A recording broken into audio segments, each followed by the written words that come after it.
आप गौर करें, बहुत गौर से मेरी बात सुनिएगा। हम में से अगर किसी को चंद लोगों ने वोट दे दिए हैं ना, बुरा ना मानना, क्योंकि मैं नहीं जानता कि इसमें कितने पद होते हैं, मगर इतना जानता हूं कि नीचे से लेकर ऊपर तक जितने भी कुर्सियों पे बैठे हैं सारे खैरात की कुर्सी पे बैठे हैं। बस इतना जानता हूं। संतरी से लेकर मंत्री तक जितने बैठे हैं सब खैरात की कुर्सी पे। अगर आप तारीख पढ़ें तो फिर आपको पता लगेगा। किसी की हुकूमत 5 बीघे पे, 10 बीघे पे, 50 बीघे में, लेकिन जानते हो उमर उस जात का नाम है जिसकी हुकूमत आधी दुनिया पर थी। सुभान अल्लाह। समझ गए मेरी बात? कितनी दुनिया पर? आधी दुनिया पर। सारे बोले मेरे बच्चों, कितनी दुनिया पर? आधी दुनिया पर। किसकी हुकूमत? हजरत उमर की। हजरत उमर की हुकूमत। ये कौन थे? किसी बादशाह के बेटे थे? बोलो, किसी वजीर के बेटे थे? नहीं ना, बल्कि ये आम बाप खत्ताब के बेटे थे।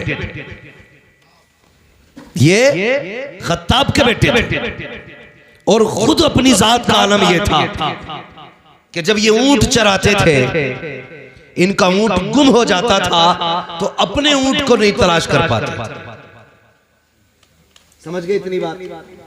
ऊंट चराते थे, ऊंट गुम जाता था तो ऊंट तलाश नहीं कर पाते थे। लेकिन जिस दिन हुजूर को कत्ल के इरादे से निकले और हुजूर के कदमों में पहुंचे और जब पलटे हैं देख करके ऐलान किया था, लोगों अब जिसे सर कटवाने हो वो मोहम्मद के मुकाबले में आ जाए।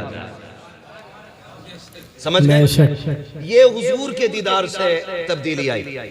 बहुत गौर से सुनना, मैं समझाना चाह रहा हूं आज हमें क्या बनना है और हम क्या हैं। अंदाज़े बयां मेरा बहुत शौक नहीं है, शायद कि उतर जाए तेरे दिल में मेरी बात। यही उमर अबू जहल के दरवाजे पर। कौन? उमर इब्ने खत्ताब। कैसे आए हो? कब बताने आया हूं, मैंने कलमा पढ़ लिया उनका। गौर करने वाली बात है। बताने आया हूं, उनका कलमा पढ़ लिया गया। हिम्मत हो तो रास्ता रोक के देखो। हजरत उमर हुजूर की बारगाह में आ गए। या रसूल अल्लाह, नमाज किधर पढ़नी है? उमर नमाज तो यही पढ़ते। कहा क्यों? का लोगों से छुप के, तादाद कम है ना इसलिए छुप के पढ़ते। तो क्या कहा था जानते हो? कहने लगे या रसूल अल्लाह, अब नमाज छुप के नहीं, नमाज खुल के पढ़ी जाएगी, क्योंकि अब हुजूर के कदमों में उमर आ रहा है। सुभान अल्लाह, सुभान अल्लाह। अब हुजूर के कदमों में ऐसा लगता है जैसे ये कहानियां हैं, लेकिन हकीकत है। ये हकीकत है जो हुजूर के गुलामों ने रकम की है। ये तारीख है। हुजूर अब नमाज यहाँ नहीं पढ़ी जानी है। किधर? अब हरम में नमाज होगी। हरम में नमाज होगी। अल्लाह अकबर। उमर तादाद थोड़ी है नहीं या रसूल अल्लाह, उमर आ चुका है। हजरत उमर दरवाजे खटखटा रहे हैं। कुफ्र कांप रहा है। टांगे लरस गई है लोगों की जो बिलाल को कोड़े मारते थे, नबी के चाकने वालों पे सितम करते थे।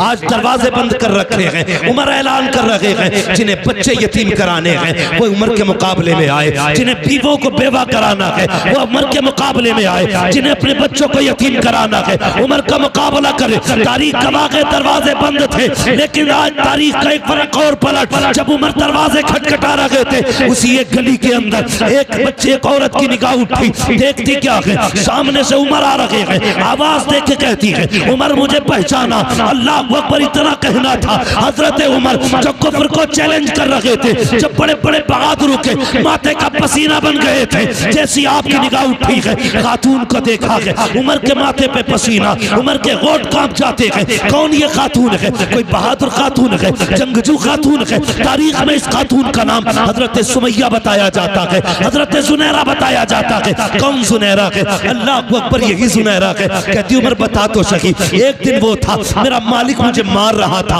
तब तू आया था और तूने कहा था क्या बात है? तो उसने कहा था ये हुजूर का दामन नहीं छोड़ रखी है। तब तूने कोड़े मारे थे, मार मार के थक गया था, लेकिन मुझसे ये नाम ना छुड़ा सका था। अब बता तो उमर, तुझे क्या हो गया है जिस नाम के लिए तू मुझे मार रहा था, आज उस नाम की तू दुहाई दे रहा है? क्या हुआ है? हजरत उमर ने कहा था खातून चुप हो जा, उस वक्त तक मैंने नहीं देखा था, अब देख आया हूँ। और देखने का नशा ये है कि जुल्फ देखी है कि नजरों ने घटा देखी है, लुट गया जिसने मोहम्मद की अदा दे।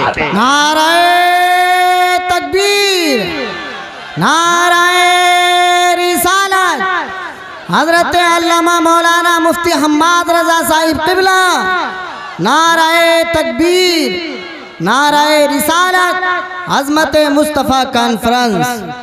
यार जमींदार होना अपनी जगह, अमीर होना अपनी जगह, मोहम्मद का गुलाम होना अपनी जगह, हुजूर का गुलाम होना सबसे बड़ी बात है।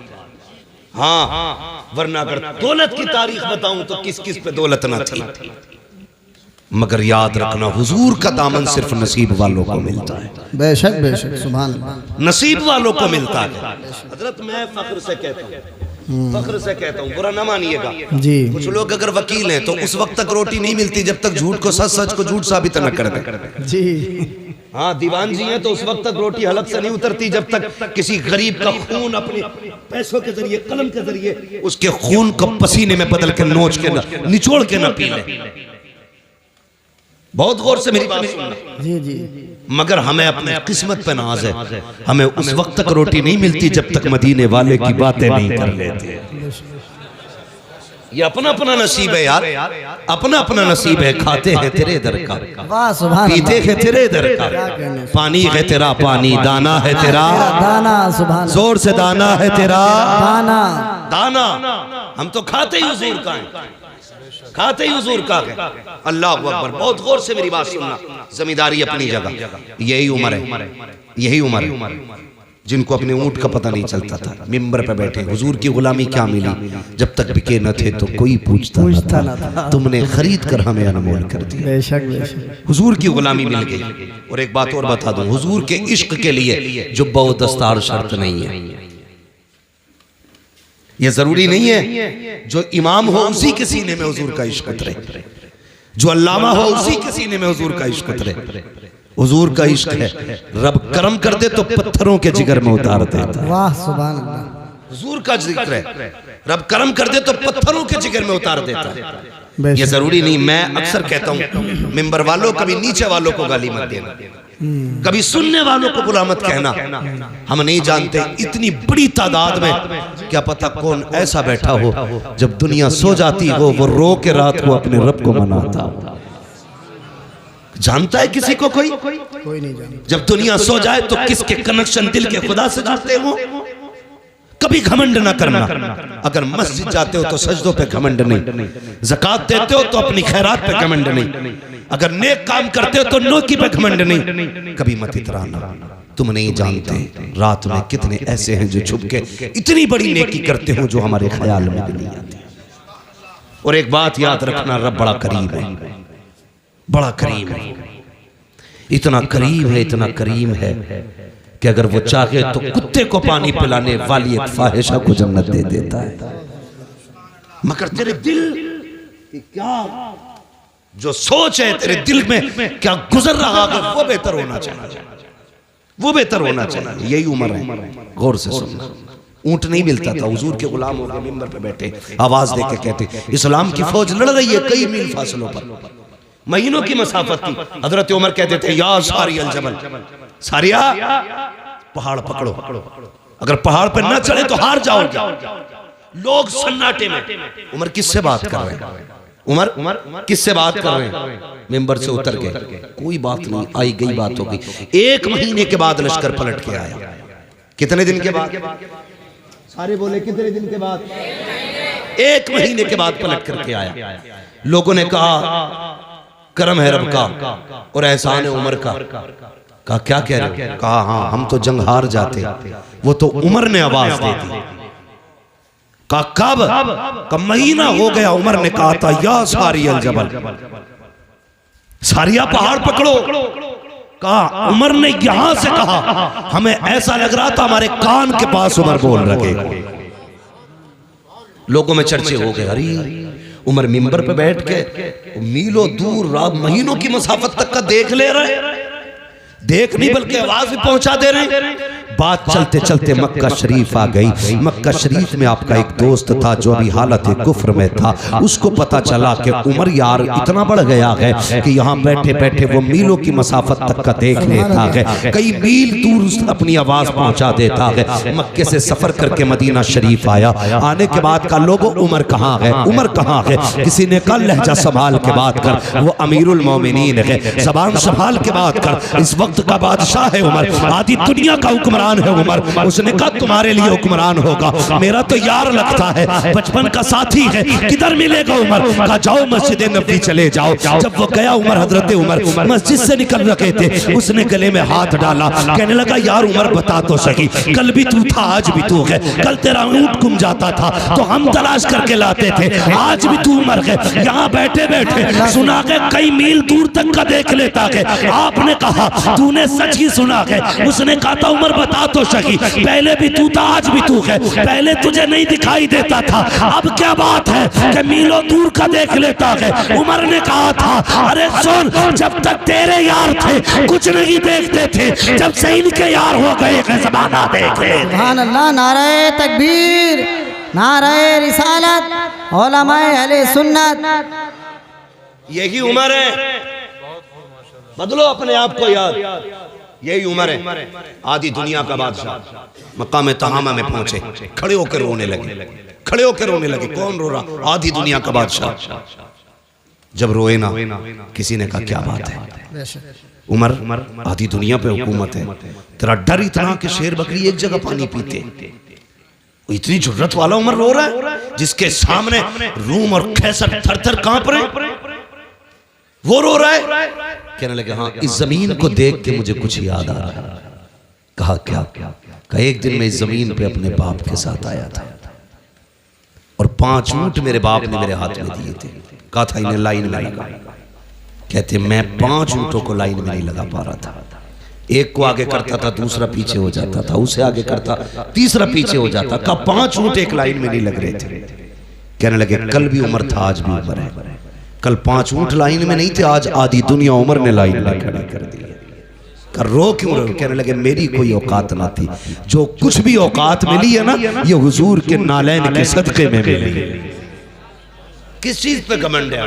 जमीन, ये दौलत, ये जायदाद, क्या है ये कुछ भी नहीं।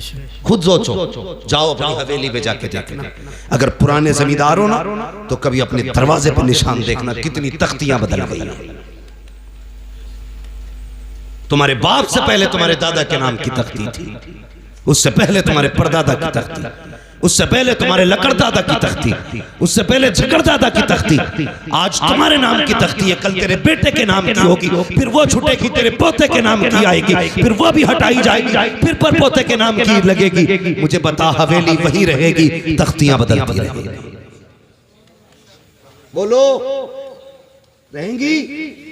तुम नहीं रहोगे, तख्तियां बदलती रहेंगी, हवेली वही रहेगी, जमीन वही रहेगी, मकान वही रहेगा, लेकिन तुम नहीं रहोगे। फिर किस चीज पे अकड़, किस चीज का घमंड है? आज लोग कहते हैं कि भाई मेरे सामने कोई टिक सकता है, मेरे सामने कोई बैठ सकता है, थाने में जाऊं तो फला खड़ा हो जाता है, यह भी कोई वजूद है? ये भी कोई बात है कि तेरे आगे कोई नहीं टिकता? किसी ने कहा था बड़ा कौन है, तो किसी ने कहा बड़ा वो है जिसके आगे सारे छोटे लगे। एक अक्लमंद ने खड़े होकर कहा नहीं, बड़ा वो नहीं जिसके आगे सारे छोटे लगे, बड़ा वो होता है जिसके आगे कोई अपने आप को छोटा ना समझे। वो सबसे बड़ा होता है जिसके आगे कोई छोटा ना लगे। और वो कौन है? वो तेरे मेरे नबी की जात है।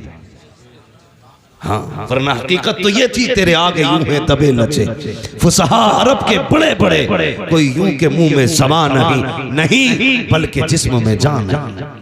अगर वो बोलने पे आ जाए तो बड़े बड़े अच्छे गूंगे नजर आते हैं, हाँ, उनकी फसाहत और बलागत के आगे किसी की ज़बान नहीं चलती थी, लेकिन कर्म करने पे आए। अल्लाह अकबर, अरब की गर्मी है, शिद्दत की दोपहरी है, तपती हुई धूप है, जमीन आग उगल रही है। अचानक एक खातून आई, इशारा किया, हुजूर साए से उठे, जाके उस खातून के पास खड़े हो गए। अल्लाह अकबर, थोड़ी देर नहीं, बहुत देर तक वो खातून बात करती रही। सहाबा इशारे कर रहे हैं, आका आ जाइए, सरगर्मी तेज की है, सरकार आ जाइए। हुजूर नहीं हटे अपनी जगह से जब तक वो औरत खुद नहीं चली गई। हजरत उमर करीब आए, कहते हैं या रसूल अल्लाह, किससे बात कर रहे थे? जानते हैं ये पागल औरत है, इसे कोई मुंह नहीं लगाता है। आका, इससे आपने इतनी देर बात क्यों की है? आका, ये तो दीवानी है, मेरे नबी के जुमले सुनना। आका ने कहा था, उमर, जिससे कोई बात नहीं करता उससे बात करने के लिए मोहम्मद दुनिया में आया। सुभान अल्लाह, सुभान अल्लाह। आज तू कहता तेरे आगे कोई नहीं टिकता। मेरे हुजूर ने कहा था, जिसे कोई मुंह से नहीं लगाता उसे मुंह लगाने के लिए मैं आया। बेशक। तो बड़ा वो नहीं जिसके आगे दुनिया छोटी लगे, बड़ा वो है जिसके आगे कोई छोटा ना लगे, कोई छोटा ना लगे। तारीख पढ़ो ना आप, खुदा की कसम हुजूर ने। और एक बात याद रखिएगा, ये तारीख है और कायदा भी है।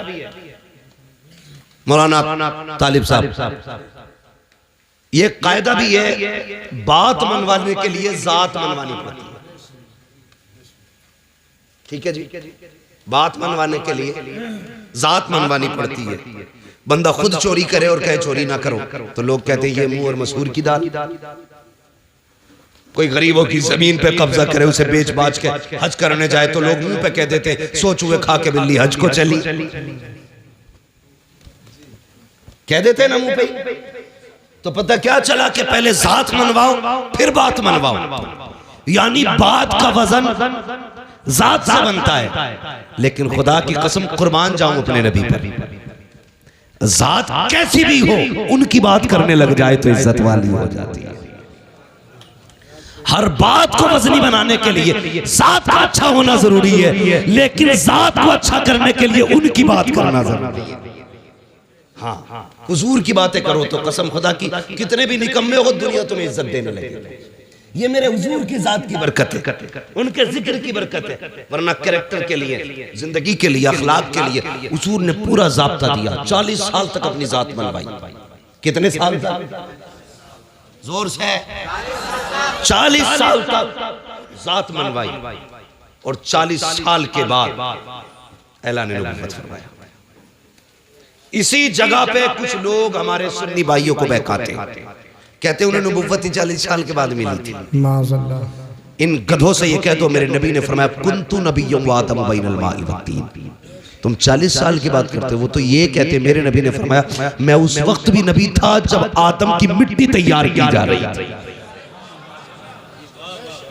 उस वक्त भी नबी था जब आदम की मिट्टी तैयार हो रही थी, यानी आदम मिट्टी और पानी के बीच में जब पुतला बनाया जा रहा था, मैं तब भी नबी था। है बेवकूफ बनाते हैं, ये रोने वाली बात नहीं है। मुझे नहीं मालूम कौन किस अकीदे से बैठा है, लेकिन दिल दुखता है यार। सारी उम्मत अपने नबी की तारीफ करने पे लगी है, एक हम हैं कि मीटर लिए घूम रहे हैं। हुजूर को ये आता, ये नहीं आता, ये आता, ये नहीं आता। शर्म आनी चाहिए।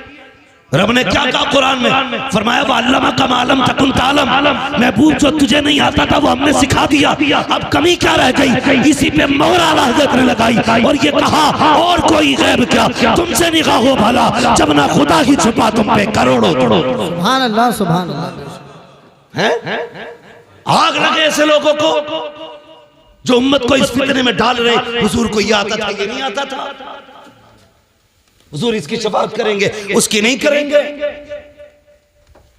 हाँ, यहां तक लिख दिया बदमाशों ने कि माज़अल्लाह नबी अपनी बेटी भी नहीं बचा सकते। गैरत नहीं आती। जाओ किसी ईसाई से जाके कहो कि तुम्हारे ईसा मुर्दे को जिंदा नहीं कर सकते, तुम जिंदा बच के नहीं आ सकते हो। हाँ, जाओ जाके किसी भी ईसाई से कहना कि तुम्हारे नबी में ये नहीं था, वो नहीं था, टुकड़े करके भेजेगा।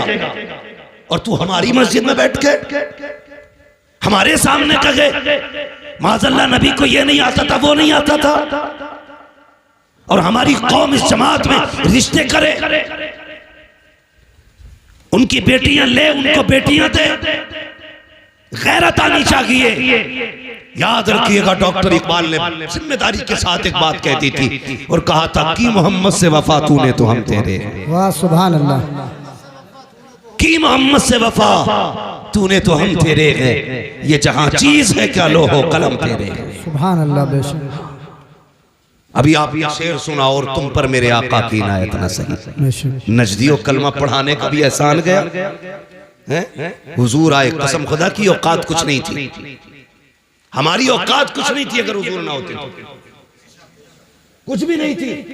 और सच पूछो इन उलमा से, जाओ किसी यहूदी की तारीख पढ़ो, ईसाई की तारीख पढ़ो, जिस उम्मत की चाहो तारीख पढ़ लो, अगर गुनाह कर देते थे या तो दरवाजे पर लिख दिया जाता था ये फला गुनाहगार का दरवाजा है, या माथे पे लिख दिया जाता था इसने ये गुनाह किया है। हुजूर आए, तुमने रातों में गुनाह किए लेकिन लिखा नहीं गया, तुमने रब को नाराज किया, तुम्हारी चौखट पे नहीं लिखा गया, तुमने रब की नाफरमानी की, तुम्हारे माथों पे न लिखा गया। जानते हो किस लिए? रब ने वादा किया है, मा कान अल्लाहु रसूला, महबूब मेरा वादा है जब तक तू इनके बीच रहेगा मैं इन्हें अज़ाब नहीं दूंगा। आज जो बच रहे हो ये तेरा करम नहीं है, ये मदीने वाले का कदम। वाह सुभान अल्लाह, सुभान अल्लाह। बेशक ये हुजूर का सदका है। और हमारी कौम अंधी होती जा रही है। मैं सिर्फ इतना कहूंगा, जाओ पकड़ के लाओ किसी भी नज्द की बदमाश औलाद को, चैलेंज है मेरा, हुजूर से ज्यादा कोई रोया हो तुम्हारे लिए तो बताओ, हुजूर से ज्यादा कोई रोया हो तो, हुजूर से ज्यादा किसी ने आंसू बहाए हो तो मुझे बताया जाए। तारीख पढ़ डालिए। अल्लाह अकबर। हुजूर इबादत के लिए गार में जाते थे। बहुत गौर से सुनना, मैं हुजूर का किरदार बताने लगा। गार में जाते थे, पहली बार जिब्रील आए हुजूर के पास। जब पहली वही नाजिल हुई ना, और जिब्रील ने आके कहा था इक़रा, महबूब पढ़ो पढ़ो। हमने इस इक़रा के राज को नहीं समझा। बहुत गौर करना मेरी बात, इक़रा के राज को नहीं समझा। हुजूर उस जमीन पे आए थे जहां की जमीन भी पत्थर थी और दिल भी पत्थर के थे। तवज्जो है मौलाना इख्तियार साहब? हाँ, तारीख ले लिए भी जिम्मेदारी पूरी नहीं हुई, तकरीर पूरी ना हो जाए। इक़रा का मतलब समझिए। हुजूर जिस जमीन पे आए वो जमीन बोलो पत्थर की थी। लोगों के दिल भी कैसे पत्थर थे? बेटियों को जिंदा दफन करते थे। मेरी बेटियां मेरी बात सुने, बहुत गौर से सुने। आज एक फितना बड़ी तेजी से चल रहा है, इर्तिदाद का फितना। बेटियां धर्म छोड़ रही हैं और इश्क के तूफान में अंधी होकर के न जाने किस किस के गले पड़ जा रही है। फिर कुछ दिन के बाद रोडों पे पड़ी मिलती है, कभी बैग में मिल रही है, कभी कटी ट्रेन में मिल रही है, कहीं नालियों में मिल रही है, कहीं लाशें जला दी जाती हैं, कहीं मोमबत्ती में पैक कर दी जाती है। मेरी बेटी सुन तो सही, जब हुजूर नहीं आए थे तेरी औकात क्या थी? तुझे कत्ल करते टाइम बाप का हाथ नहीं कांपता था, माथे पे पसीना नहीं आता था। तुझे पैदा करने के बाद जिसके घर में पैदा होती थी वही दफन कर दिया जाता था। आज दुनिया तालीम तालीम गाती है, जिसकी तालीम के चर्चे हैं। अगर उस मुल्क की बात की जाए तो उस मुल्क की बर्तानिया की अपनी हकीकत ये थी कि किसी कमजोर को जीने का अधिकार नहीं था। अगर कोई बच्चा कमजोर पैदा होता तो गवर्नमेंट का हुक्म ये था कि सगी मां बच्चे को लेकर के जाती, पहाड़ से नीचे फेंक दिया करती थी, बच्चा मर जाया करता था। मजबूत बच्चा होता तो उस बच्चे को जीने का अधिकार था। सोच तो सकी, न बेटी जिंदा रह सकती थी न कमजोर जिंदा रह सकता था। इसी बर्तानिया की तारीख है। एक माँ को खुदा ने बेटे से नवाजा, जब उसकी गोद में बच्चा आया, बड़ा कमजोर बच्चा था। हुकूमत का पैगाम आ गया कि बच्चा जिंदा नहीं रह सकता, अगर कमजोर रहेगा मुल्क की कमजोरी का सबब बनेगा। चाय से जाकर के पहाड़ से फेंक दे। माँ होती है यार, अगर काना बेटा हो तब भी माँ के लिए चांद होता है, काला बेटा हो माँ के लिए सूरज होता है, अपाहिज बेटा हो माँ के जिगर का टुकड़ा होता है। माँ को औलाद बड़ी प्यारी होती है। हुक्म आया है हुकूमत का, बेटे को पहाड़ से जाके फेंको। माँ ने बेटे को सीने से लगाया, पहाड़ की चोटी पर गई, जाके नीचे को झांक के देखा, गहराई थी। माँ का दिल तड़प गया, रोने लग गई, कहती बेटे अगर हुकूमत का खतरा ना होता तो मैं तुझे सीने से लगा के पालती, पूरी जिंदगी कांधे पे रखती। ए मेरे बेटे मजबूरी है, क्या करूं? माँ ने ये कह के बेटे को जब सीने से जुदा किया, पहाड़ से नीचे फेंका, माँ के हाथ उठ गए। रो के कहा था या अल्लाह कब तक ये बेटे मारे जाएंगे, कब तक कमजोर मारे जाएंगे। खुदा की कसम जब ये सदा निकली उसके दिल से, 12वीं तारीख को मक्के से ऐलान किया गया था अब कोई कमजोर नहीं रोएगा, जिंदगी देने के लिए अब्दुल्ला का लख्ते जिगर आ गया। नारे तकबीर, नारे रिसालत, उलमा अहले सुन्नत, अज़मत मुस्तफा कॉन्फ्रेंस, अल्लामा मुफ्ती अहमद रज़ा साहिब क़िबला, नारे तकबीर, सरज़मीने सीलपुर, नौजवान आले सीलपुर। बहुत खूब हज़रत, वाह वाह वाह, तवज्जो है, कोई औकात नहीं थी, सिर्फ मुसलमानों पे नहीं पूरी इंसानियत पे कर्म किया है मेरे नबी ने। ये जो डिबेट में बैठ करके ना पीला जुब्बा पहन के बकवास करते, सामने आ कसम खुदा की हुजूर की सीरत पर यही कहता उठेगा मैं मुजरिम हूँ आका मुझे साथ ले लो, कि रास्ते में है जा बजात जाने वाले। खुदा की कसम हमारा नबी वो है जिसने सर झुकाना नहीं सिखाया, जिसने सर उठाना सिखाया, सर उठाना सिखाया है। कमजोरों को जिंदगी हुजूर की वजह से मिली। ये बरतानिया की तारीख है, फिर अरब की तारीख आप देखें, बाप बेटी को कत्ल कर देता। एक दिन ना हुजूर बैठे, बहुत गौर से सुनो जी हज़रत, तवज्जो है सारे लोगों को। अभी थके तो नहीं है पीछे वाले लोग, नहीं थके, अल्लाह सलामत रखे। और हुजूर का जिक्र है, हुजूर का जिक्र है। वो कहा था किसी ने नात खानी मौत भी हमसे छुड़ा सकती न की, कब्र में भी मुस्तफा के गीत गाते जाए। बेशक बेशक बेशक, हाँ कब्र में भी मुस्तफा के गीत गाते रहे। ये थी बरतानिया की तारीख। अब देखें आप अरब की तारीख, हुजूर की बारगाह। एक सहाबी, बेटियां मेरी बात बहुत गौर से सुनो, जब सर से दुपट्टा उतरने लगे ना तो ये बात याद रखना, जब जी चाहे ना दुनिया के फैशन में डूबने का तब ये बात याद रखना। सुहाबी हुजूर के, हुजूर आके हुजूर के कदमों में बैठे, नाम है दहिया कल्बी। कहते हैं या रसूल अल्लाह, अभी ईमान नहीं लाए, कहते हैं बड़ा गुनाह किया मैंने जिंदगी में, क्या मैं बख्शा जाऊंगा? तो हुजूर ने फरमाया दाहिया तौबा कर ले, बख्शवाना मेरा काम है। हजरत दाहिया कल्बी ने अपने कुफ्र से तौबा की और इस्लाम के दामन में आए। जैसी दामन में आए ना फिर हिचकी भर के रोने लगे। बहुत गौर से बात सुनिएगा जी, हिचकी भर के रोने लगे। हुजूर ने फरमाया दाहिया अब क्या हुआ? कहते हुजूर हाँ गुनाह बहुत बड़ा है, लगता नहीं बख्शा जाऊंगा। जिब्रील आ गया, महबूब दाहिया कल्बी से कह दो अगर इसने तौबा कर ली ना तो अल्लाह पिछले सारे माफ कर देगा। तो हुजूर फरमाने लगे दाहिया, अल्लाह कहता है जिसने पिछले से तौबा कर ली मैं आइंदा उसको नहीं दिखाऊंगा। कहते हुजूर गुनाह बहुत बड़ा है। हुजूर ने फरमाया बताओ क्या गुनाह? कहते हुजूर मैंने ना अपने कबीले की 70 बच्चियों को जिंदा दरगोर किया था। कितनी? 70। जोर से कितनी? यहीं रुक के एक बात कहूं, पहले दफन जिंदा दफन किया जाता था पैदा होने के बाद, पहले बेटियां पैदा होने के बाद मारी जाती थी, आज बेटियां पैदा होने से पहले मार दी जाती हैं। गलत नहीं कह रहा, जो डॉक्टर हैं वो मेरी बात की तस्दीक करेंगे। सिर्फ इस खतरे से बेटियों को माँ के शिकम में मरवा दिया जाता है कि इसका जहेज देना पड़ेगा, इसकी शादी करनी पड़ेगी। हाँ कई डॉक्टरों की रिपोर्टें मेरे पास है और कई सारे डॉक्टर्स मेरे राब्ते में रहते हैं जी। लोग जाके कहते हैं जो चाहे कीमत ले लो, कत्ल करो इसको, हमें बेटी नहीं चाहिए। मैं सिर्फ इतना पूछना चाहता हूं जो माँ के शिकम में पल रही है इसका कसूर क्या है? यही कि ये एक बेटी है, इसकी इतनी गलती है कि ये बेटा ना बन सकी। तुम अपने रब की तखलीक से लड़ रहे हो और उसके फैसलों से टकराना तुम्हें बर्बादी से नहीं बचा सकता कोई। जी कुरान ये कहता अल्लाह जिसे चाहे बेटी दे, जिसे चाहे बेटा दे, और जिसे ना चाहे उसे कुछ ना दे। बेटी ये तो मरवा रहे हो, क्या तुमने बेऔलाद वालों को दीवारों में सर मारते नहीं देखा?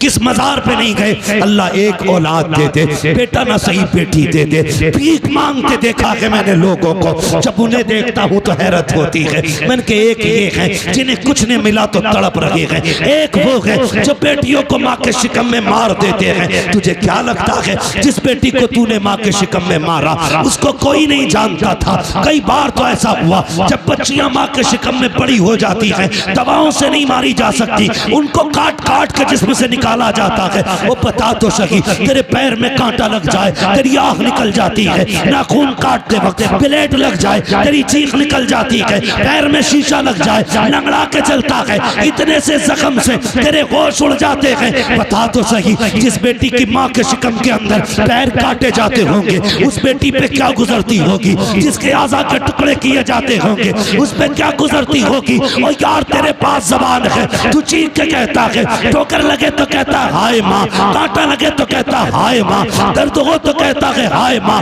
बता तो सही, वो बेटी जो शिकम के अंदर है जिसको काटा जा रहा है वो किसे पुकारेगी, किसको आवाज देगी? तो याद रख, उसे कोई सुने ना सुने लेकिन खुदा की कुदरत सुन रही है, खुदा की रहमत देख रही है। अगर तेरी वजह से कोई बेटी पेट में मारी गई, अल्लाह उस वक्त तक जन्नत नहीं देगा जब तक उसकी एक एक आंख की कीमत न ले लेगा। और याद रख, मैं इसलिए कहता हूँ आज ले उनकी पनाह, आज मदद मांग उनसे, कल न मानेंगे कयामत में आकर मानेंगे। सुभान अल्लाह, सुभान अल्लाह, सुभान अल्लाह।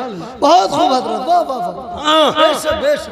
कल भी बेटियां मारी जा रही जी, आज भी मारी जा रही है। फर्क है, कल बचपन में मारी जा रही थी, आज निकाह के बाद मारी जा रही है। जी बहुत अच्छा पैगाम है, बहुत अच्छा पैगाम। अभी चंद दिन पहले की खबर है, एक बच्ची को सिर्फ इसलिए निकाल दिया गया घर से कि वो ससुराल वालों की मनपसंद का बेड नहीं लाई, उनकी पसंद का सोफा नहीं लाई थी, उनकी पसंद का सामान नहीं लाई थी। खुदा का वास्ता यार, खत्म करो ये तमाशे, खत्म करो। अगर हम नहीं बदलेंगे ना तो फिर कुछ नहीं बदलने वाला। जी बेशक, ये सुन लेना मेरी बात, अगर हम नहीं बदलेंगे तो ये फिर कुछ नहीं बदलने वाले।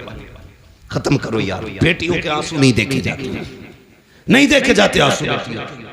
यार किसी को खाली हाथ भी लेके आप फिर देख खुदा कितना देता है। जी मेरे हुजूर ने कितनी निकाह की हैं? एक रिवायत के मुताबिक 9 निकाह फरमाए, दूसरी रिवायत के मुताबिक 11 निकाह फरमाए, है ना? 9 ले लो या 11 ले लो, एक रिवायत दिखा दो जिसमें हुजूर ने जहेज मांगा। जी है ना? नारे कितने बड़े लगते हैं, गौस का दामन नहीं छोड़ेंगे। जी मुहर्रम आ रहा 10 दिन तो बिल्कुल ऐसा हो जाएगा मुंह के बल गिर जाएगा जैसे करबला से भी आ रहा है ना? 10 दिन। एक तो ये कह रहा ढोलक बजा रहा मस्जिद के आ गई, उस जगह पे नमाज का टाइम हो गया तो कह रहा इतने 10 दिन मस्जिद कहीं और ले जाओ, ये ढोलक यही बजेगी। ये है हमारी हकीकत भाई, सच है हम उनके नाम पे जिंदा हैं। ये भी सच है कि उन्हीं के नाम पे बख्शे जाए, लेकिन इतनी सच्चाई और बना जो किरदार उनका था वो किरदार अपना बनना है ना? आपके गांव में तकरीबन 3000 वोट है, मुस्लिम वोट लगभग, आबादी काफी होगी। ये वोट कम होते हैं, आबादियां ज्यादा होती हैं। बड़ा मजा आता है, आपस में वोट भी कटवाते रहते हैं, आपस में ही काटते रहते, अपने लोगों को लिस्ट से बाहर करते रहते। कल एनआरसी होगा फिर क्या होगा? ये सितम न करो किसी पे, हाँ बेईमानी करने के लिए किसी का नाम न कटवाओ। जो नाम कटवाने की साजिश करे, ये सियासत हमारा काम नहीं है, लेकिन फिर भी बता के जा रहा हूं, जो किसी का वोटिंग लिस्ट से नाम कटवाए उसे लात मार दो, इसलिए कि जो हुजूर की उम्मत का नहीं हो सकता वो तुम्हारा नहीं हो सकता। क्या बात है। वाह वाह वाह, क्या बात है, बहुत अच्छा था। ये याद रखना, जी, जो उम्मत का नहीं हो सकता वो तुम्हारा नहीं हो सकता। नहीं हो सकता है, इसलिए ख्याल रखना भाई। तू जीते या हारे ये तो रब की तकदीर है, मगर किसी का हिंदुस्तान में रहने का हक न छीन। जी, मालूम है कभी कभी एक वोटिंग लिस्ट में नाम ना हो तो एक इंसान को कितनी दिक्कतें हो जाती हैं। जी, सब जानते हुए भी सितम करते हो, अल्लाह को मुंह दिखाना है। बेशक बेशक। फिर धनिया 5 साल रहेगी, जी, 2.5 साल में भी मर सके, जी, बहुत अच्छी बात और है। अगले दिन भी कोई गोली ठोक सके। जी, मरे जीत के ला रहे थे वो क्या लिस्ट, क्या बोलते हैं उसको भाई, कागज जो दिया जाता बाद में, जी, पर्चा खरीद के। प्रमाण पत्र ला रहे थे जी, घर तक ना पहुंचे, वो लिस्ट में हुई कफन में लग गई। अल्लाह, मौत का कुछ पता है जी, नहीं ना, अल्लाह रसूल की रजा के लिए जी, बेशक बेशक। सिर्फ अल्लाह रसूल की रजा के लिए। भाई मैं जो बात अर्ज कर रहा था, तवज्जो करें मेरी बात, अल्लाह तौफीक देना तो किसी से डिमांड नहीं करना। बेशक बेशक। कई बेटियां मार दी, और एक बच्ची का खुद खून आया, उसने कहा मौलाना अल्लाह ने 2 बेटियां दे दी हैं, 1 साल हो गया मेरा शौहर बुलाने नहीं आया। अल्लाह अकबर। कहती मेरे बाप ने मुश्किल से रुखसत किया था मुझे, मुश्किल से रुखसत किया था। वो कहती है लेकिन मैं 1 साल हो गया बाप के घर। कहती मेरा बाप मुझसे ये तो नहीं कह सकता निकल मेरे घर से, क्योंकि उसकी बेटी हूं, लेकिन मुझे ही पता मेरा बाप कितनी मुश्किल से गुजारे कर रहा है। मैंने कहा बात क्या, उसने कहा तावीज़ कर दें आपके मेरा शौहर लेने आ जाए। मैंने कहा वजह क्या, उसने कहा खुदा ने 2 बेटियां दी। इस बात पे सास नाराज हो गई कि तेरे पेट में बेटियां बेटियां, बेटा क्यों नहीं है। इस बुनियाद पे मेरा शौहर मुझे बुलाने नहीं आया। ए मेरी बेटी, मेरी बहन, आज तू सास है, कल किसी की बेटी भी थी, अपना कल देख लिया कर, किसी की बेटी पे सितम न कर। आज तू किसी की बेटी पे सितम करेगी, कल तेरी बेटी को बचाने वाला कोई नहीं होगा। याद रखिएगा, हर बंदा चाहता है मेरी बेटी शहजादियों की तरह जिंदगी गुजारे, मेरी घर की बहू नौकरानी की तरह जिंदगी गुजारे। याद रखिएगा, अगर तुम चाहते हो कि तुम्हारी बेटी के नसीब अच्छे हो तो जिम्मेदारी तुम्हारी बनती है तुम दूसरे की बेटी को इज्जत दो, अल्लाह तुम्हारी बेटी को इज्जतों के ताज अता फरमा दे। बेशक बेशक। हम नहीं करते ये, हम या रसूल अल्लाह, या रसूल अल्लाह, जिंदाबाद।